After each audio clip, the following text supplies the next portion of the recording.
what we have been saying is that if we take the petrol pump attendant who earns a minimum of 700 per week, we want to lift a minimum for petrol pump attendants in the industry to 6,000 Rand. And in the negotiations, we have pointed out to employers that we would want to achieve the 6,000 Rand in the industry by 2016.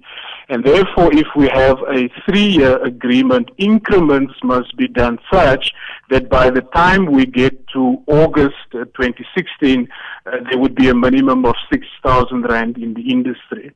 Secondly, for the annual increases over the next 3 years, we were saying that we should be achieving double-digit increases. And just in terms of the lowest paid worker, in which or should I say, what work is done for this figure that you're about to quote, and what's the highest paid, and in what area of work as well? Naturally, we want to ensure that the huge gap between the lowest paid and those top earners are narrowed down. You can't have a situation where there's such a huge gap and those of our members who are the actual providers of services and the producers of wealth are not looked after.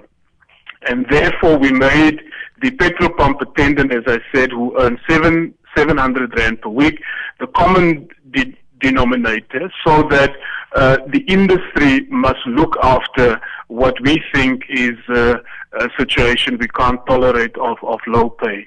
Okay, and the highest paid would be in what sector? Because some of the workers who be on strike will be components, retailers, panel beaters, car and spare parts dealers, etc. Absolutely, and you would find that, let's say at the lowest level, there's a general worker in the different sectors of the industry, and your artisan or journeyman would be the highest paid. Now, here is a problem we have been confronting with over many years, is the fact that employers know that there are many workers that are earning above the industry minimum in terms of the grading structure we have.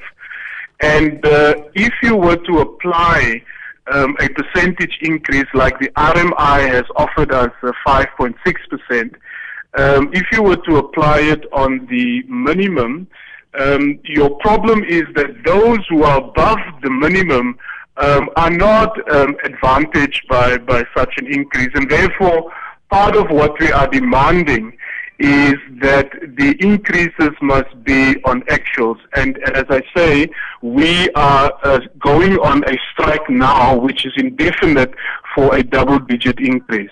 Where did the talks break down? What are the employers offering that you felt that you needed to embark on strike action for? I should say that we started wage negotiations with these employers in April of this year. And we had a deadlock by June. And in terms of the procedures, we then had to enter into a mediation process with an independent mediator on the 28th of August. That mediation process failed because employers have not been willing to negotiate in good faith. Now, what we did as Numsa, we were entitled to go on strike as of the 2nd of September. We postponed the commencement of the strike to say to employers, let us meet at a high level so that we find a resolution and revert a strike action.